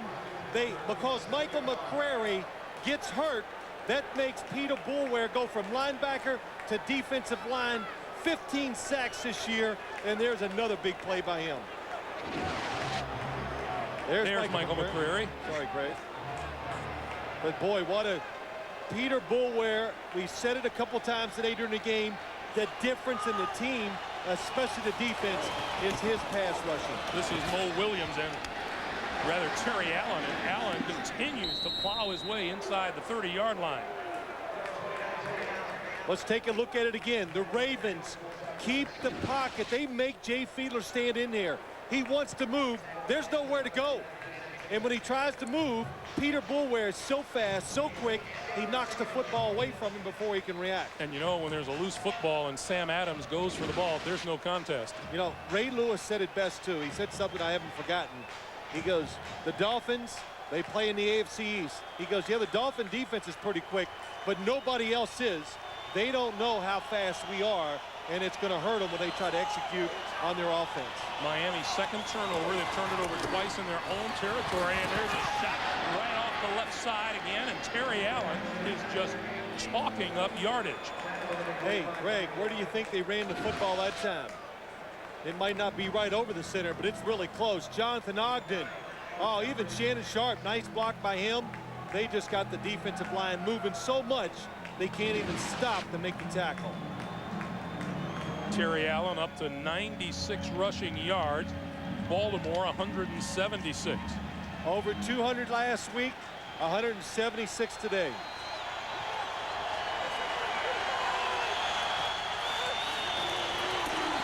This is Allen.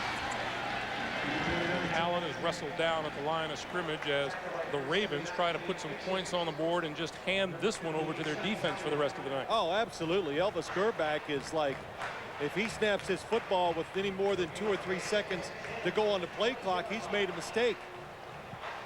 You know, that's, you've got a defense like theirs is playing. You're up 14-3. Okay, and he's watching the clock before he even calls the play. Solid day by Gerback, too. What did Ray Lewis tell us last night? They've gotten back to doing the things they're supposed to do. Pressure the quarterback and force fumbles. This is Ian Badejo. He fights his way past the line of scrimmage into the 17-yard line. You know, the other thing, too, Ray Lewis told us, we were talking, we brought up, I don't know if we brought it up or he did, about Elvis Gerback. and he said, you know, he was basically, to put it mildly, tired of hearing his teammates talk about it, try to put the blame on Elvis Grbac. He goes, he's not the one giving up the big pass plays. He's not fumbling the football. Yeah, he has thrown some interceptions, but they're not all his fault because he's been under such pressure a lot of times this year. Boy, he's the ultimate warrior, too. He made the statement, if you can't get up for the game yourself, go find somebody else to play for. Don't blame the coaches. 3rd and 7. Mo Williams. And Williams wrapped up at the line of scrimmage by Jason Taylor. Well, there's a name you haven't heard much today of, Jason Taylor, and it's because he's going against this guy, number 75, Jonathan Ogden, who is just, well, what did Randall Cunningham tell us down there in the field today? No, he's not one of, he says he is the best lineman in the National Football League. So Matt Stover will try to add 3 more. With the clock moving up on 11 minutes to play, this will be a 35-yarder. And it's good. 11:05 to play. Dave Wanstead running out of time.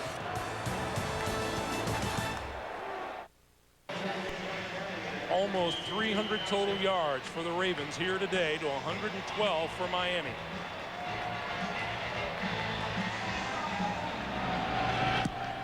Danny Kite's kick. It'll be Brock Marion at the 1. 30. And down at about the 33-yard line. We remind you, coming up tonight on CBS, see your favorite stars of movies, TV, and Wanstead downstairs before the game. And we were talking about what it might take to win this game. And I think we all arrived at about the number 17. The first one to 17 was going to win. You know, Shannon Sharp on the sideline. Kip Vickers. I think it's safe to say they're talking about the run game. This is Travis Minor. And Minor spins his way across the 35 to the 37-yard line. Rob Burnett and Ray Lewis making the stop. And what is shocking and yet is championship form of this Baltimore defense, the Miami Dolphins have managed just 5 first downs today. You know, everybody booing because they ran it. Well, you saw what happened the last play before that one. Jay Fiedler dropped back, gets hit, and he fumbles. You've got to make the Baltimore defense at least think you might run the football every once in a while. But not here. On 2nd and 6, the screen to Minor. Minor across the 40 to the 41, and he'll be about 2 or 3 yards short of a first down as we come up on 10 minutes to play in the 4th. You know, that was just another good example of what Ray Lewis told us that time. It looks like it's going to be a good screen, but Carnell Lake and the defense, they react so fast that the Miami players think they're going to make the block, and all of a sudden the guy is by on the defender, they make the tackle. It's different from the defenses they have played against this year.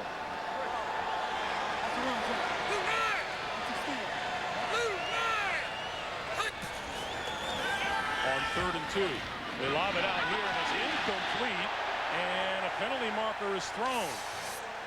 Carnell Lake on James McKnight. Well, listen, I wonder if that ball could have been caught. Well, it's not even that. It might have been, Greg, but Carnell Lake. Pass interference. Defense, number 37. Automatic. First down. Carnell Lake falls out of his shoe. That's what causes. They're trying to run a little pick play to the outside. See, they made Carnell Lake go around. Did you see his shoe come off? And that made him slip and fall and knock down James McKnight. So it's a first down. The Dolphins at their own 46-yard line. You know, it's hard to run after a guy as fast as James McKnight with one shoe. So tough enough with 2 shoes. Carnell Lake would have had excellent coverage. It would have been complete too. And everybody started except for the center, Tim Ball Ruddy. start. Offense, number 9. 5 yards. Still first down. This is the case of, and everybody's done it to play the position, the quarterback forgot the snap count. I used to hate to have to come to the line of scrimmage and have to tap my center and go, what's it on? There must be better times to do that than in the playoffs. Well, it's just going to happen because just think about it. Jay Fiedler's going, man, I haven't gotten anybody open today, and he's trying to watch a defense that might be blitzing this and that, and you know you're going to make that mistake every once in a while.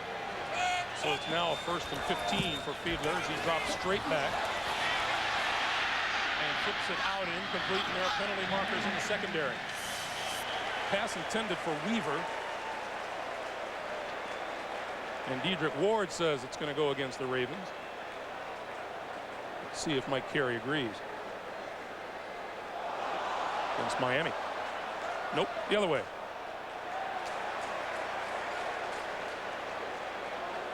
Well, it's against one of them. That's a good guess.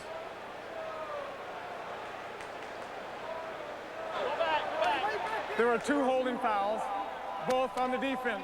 Number 21 and 55. Previous spot foul, 5 yards, automatic. First down.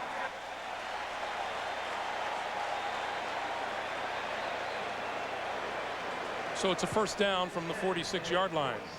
And Brian Billick still able to smile on the sideline. Still 9:18 to play here in the 4th quarter. Greg, he's just smiling because they're up 17-3. Otherwise, he'd be trying to be inventive with his vocabulary. That's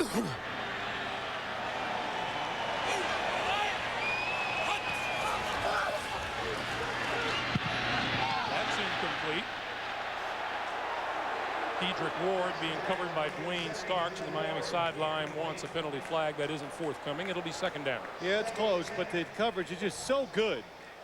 They're just all over him. Dwayne Starks, you know, I said they want to go deep on him. They need to make a move somewhere and try to fake that route and go past him, because these Raven corners, they're just daring him right now. Really showing no respect for a ball that's going to be thrown down the field. Now's the time to do it when they're off your receiver. Pass to the far side, and that's complete.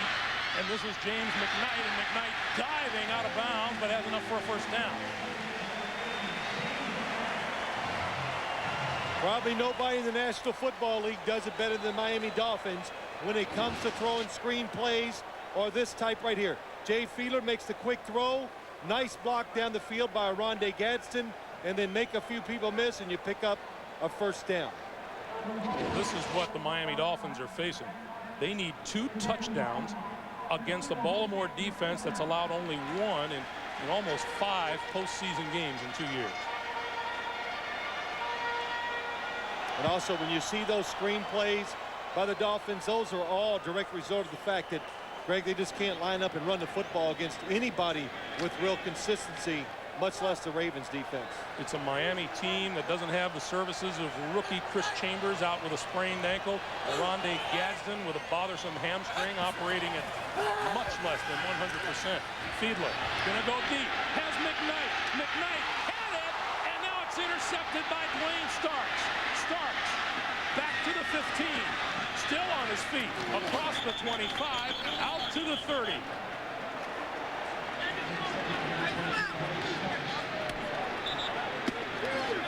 Jay Fiedler, Chan Gailey, they're just going to shake their heads at this one, because Fiedler hits his receiver right where he has to, and he just didn't catch the football.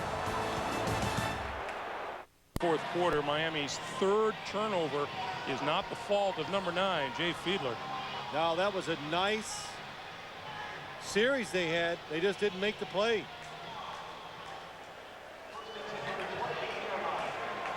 Baltimore ball at their own 28-yard line.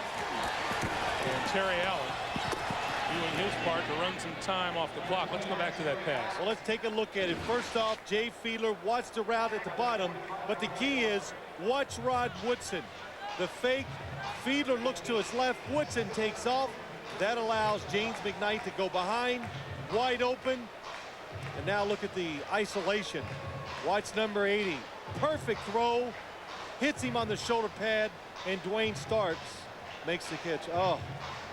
And how about this Baltimore defense in the postseason this year and last have not allowed a touchdown pass and have picked off the opposition 11 times. That's Jason Brookins out across the 40 to the 42-yard line and a first down. They were back in the game, though, Greg, if that ball was caught. You'd have to think they would take it in 17-10. Now the question is, can you stop Baltimore's running game? Again, lining up, and you talk about the heat and humidity and all that down here, but the offensive line of Baltimore, they have worn out the defensive line of the Miami Dolphins. And you can say that play to McKnight, that interception on the heels of the third quarter pass, Travis Taylor on 3rd and 1, a 45-yarder to get Baltimore out of trouble. They'll keep it on the ground with Brookins. These guys easy. And Brookins to the 46. Clock continues to move as we come up on 7 minutes to play. You know, it's amazing. You look at this Baltimore Ravens defense, or sorry, their whole football team. We've talked about how their defense is getting a little better, doing a little things right, but the offensive line and the offense, how do you look for your running game basically the whole year? And then like, oh, we found it. We found it the last game of the season, and we now continue to do it once they go in the playoffs.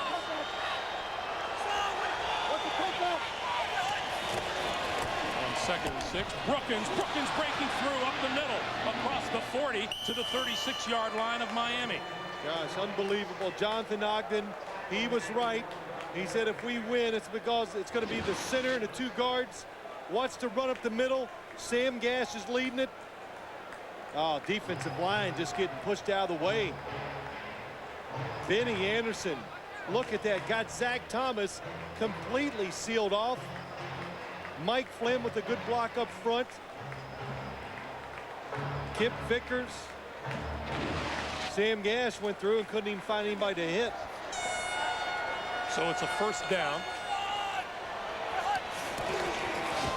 And the give is to Terry Allen, and Allen is dragged down at the 33. And you know, you're talking about finding the running game, and let's go back to when we talked to these Ravens yesterday, and they said, you know, this is the postseason, and it's completely different. And Ray Lewis said, we didn't have the year that everybody else was expecting us to have. We had the year we needed to get us to this point.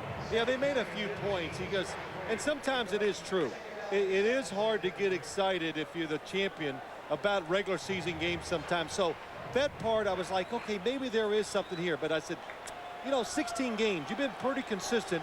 It's just been an average season at best for your whole football team. I didn't believe you could turn it around and be different, but today they proved that they can be. Terry Allen wrapped up at about the 31. Now, this running game is going to be put to the test a week from now should they continue to maintain their lead over Miami, because Brian Billick has to take his crew into Pittsburgh, although Brian Billick made the point, you know, we know Pittsburgh. They're in our division. Same division, so that gives them an edge. They're not a team that hasn't seen Pittsburgh, and they could be fooled maybe by some blitzes and just whatever they are physically. So that is an advantage, at least for Baltimore. They know what they're walking into. But, you know, you can be patient. You can run the football when your defense is playing good, and you don't turn the football over. Gerback to throw on 3rd and 5. Sam Gash out of the backfield inside the 20 and a 1st down. 13-yard pickup.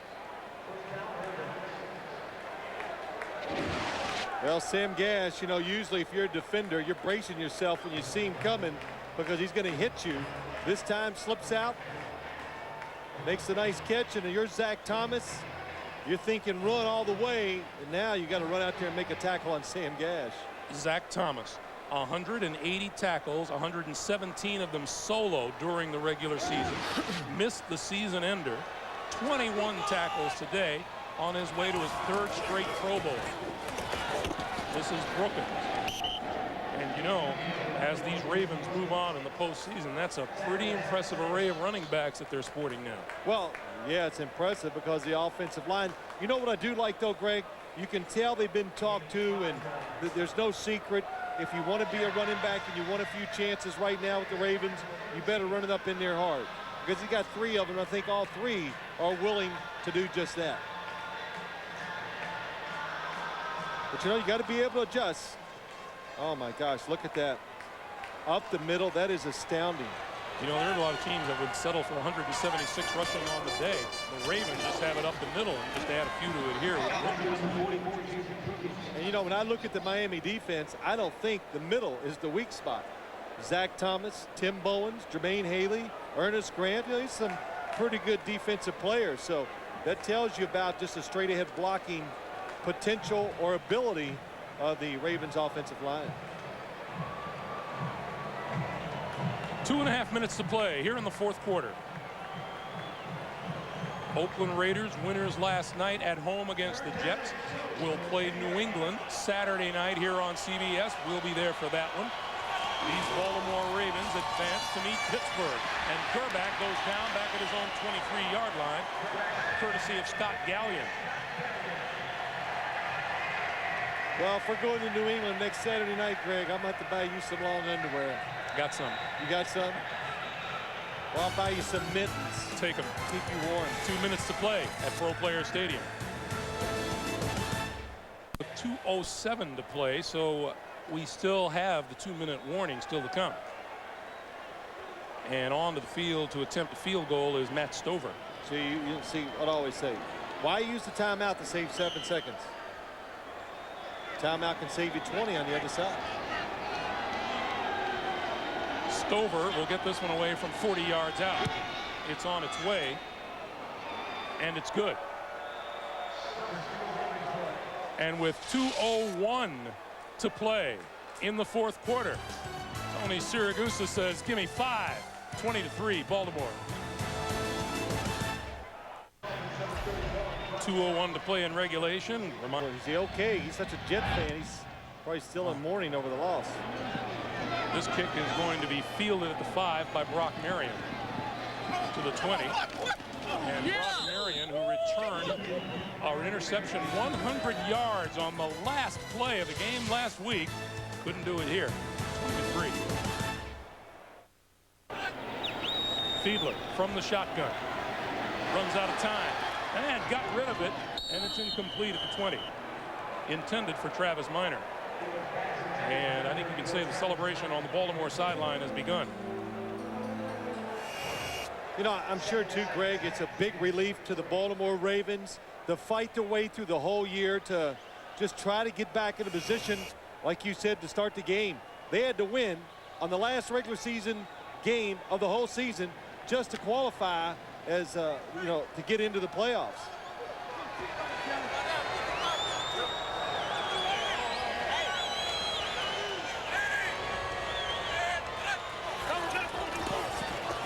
On 2nd and 10 over the middle, Dedrick Ward, and Ward across the 35 and out of bounds at the 38-yard line. Let's go down to Armin.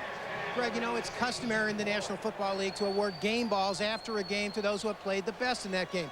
Well, the Ravens have a unique little twist on that tradition that Brian Billick told us yesterday. He basically borrowed from Phil Jackson of the Los Angeles Lakers. He said after the game, the most valuable person that is awarded the ball then is asked to pass it along to the person most responsible for him winning that award. Last week, Terry Allen passed it along to Sam Gash, who was blocking for him when he ran for 133 yards. If Elvis wins it today, it'd be interesting to see who on the offensive line gets that award. Back to you. All right, Armin. That pass complete to Dedrick Ward and out of bounds at the 42-yard line. You know, coaches are always trying to find ways to make their players feel better, to motivate them, or as I tell you, Greg, it's just another way to show them a little love. And, you know, players are like you, we all were growing up. We want our mom and dad to show us a little appreciation sometimes, to say something good about us. And, you know, those little techniques and those little give somebody a game ball and pass along, that does a lot for a team. It really gives them a little lift, and it's a good ploy by Brian Billick. I'm going to rub your head later to show you a little appreciate that. Fiedler on 2nd and 6, tipped incomplete. You know, speaking of coaches, Dave Wanstead is about to lose his offensive coordinator, Chan Gailey, who has accepted the head coaching job at Georgia Tech. And we've known Chan over the years, and with his affiliation with several teams, and as a head coach in this league, he's one of the classy people, and we're going to miss him at the NFL level. We had a lot of fun with him on Friday. I told him, you know, we're going to talk about him and all this, but I just got to tell the people at Georgia Tech, you know, forget it. He's a tremendous person, and if your son's going there to play football, you can feel good that Chan Gailey's going to treat him right. Fiedler on 3rd and 6, out here, tipped a little bit behind his intended receiver, McKnight. There's Chan Gailey. Yeah, I know, tough situation for him to, hey, loyal, stayed here, worked hard, and really hasn't been able to give much responsibility so far to Georgia Tech University, but unfortunately for him, he will have the time now after this game. And I know he's, well, we talked to him on Friday, Greg. He's looking forward to the challenge and seeing what he can do. And those are big shoes for Dave Wannstedt to fill next season. Yeah, it is. That'll be the subject of much talk around Miami. Fiedler from the shotgun on 4th and 6.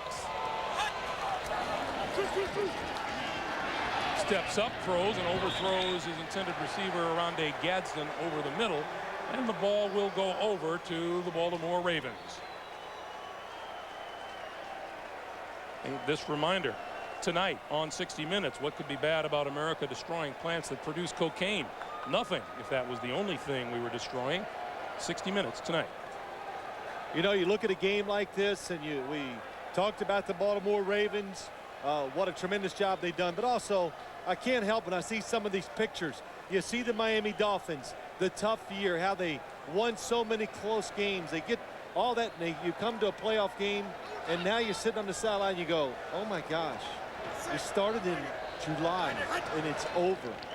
And everybody will view it as a failure because you didn't advance in the playoffs. Meanwhile, around the rest of the AFC, people have to say this Baltimore Ravens defense is back. In 5 playoff games in 2 seasons, the Baltimore defense has allowed 1 touchdown, an Eddie George touchdown run. Now, the Giants scored on a kickoff return in Super Bowl 35, but this is a defense that is still to be reckoned with in postseason play.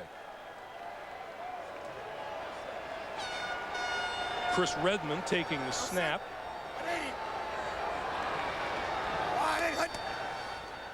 And that knee will put the cap on a Baltimore playoff victory here at Pro Player Stadium. The Ravens go to 11-6 after the 10-6 season. The Dolphins finish at 11-6. Brian Billick remains unbeaten in the postseason as a head coach. Ray Lewis and company will take their act to Pittsburgh. And the next stop is Jerome Bettis, Cordell Stewart and company. Talk about a physical football game on tap. Oh, will there be some hey, forget the hard hitting and the physical part of it, just the emotional part. We know they don't like each other. We saw the game a few weeks ago on Monday Night Football. This is going to be a nice follow-up to it. Let's go down to Armin Katayan. Armin. Elvis, 2 really career-defining drives here today for you and the Ravens. Your thoughts in the huddle when that pass to Travis Taylor was called? Well, you know, we got one-on-one coverage on the outside. They went to the Bear defense where we thought they were going to do in 3rd down situations. Travis made a great move at the line of scrimmage, got open, but you know, those things won't happen unless we were running the ball well. And we did that, and our offensive line played a hell of a game. Speaking of playing a hell of a game, what did this game mean to you personally? Well, you know, all the criticism and everything, it's a chance to go out there and just prove yourself.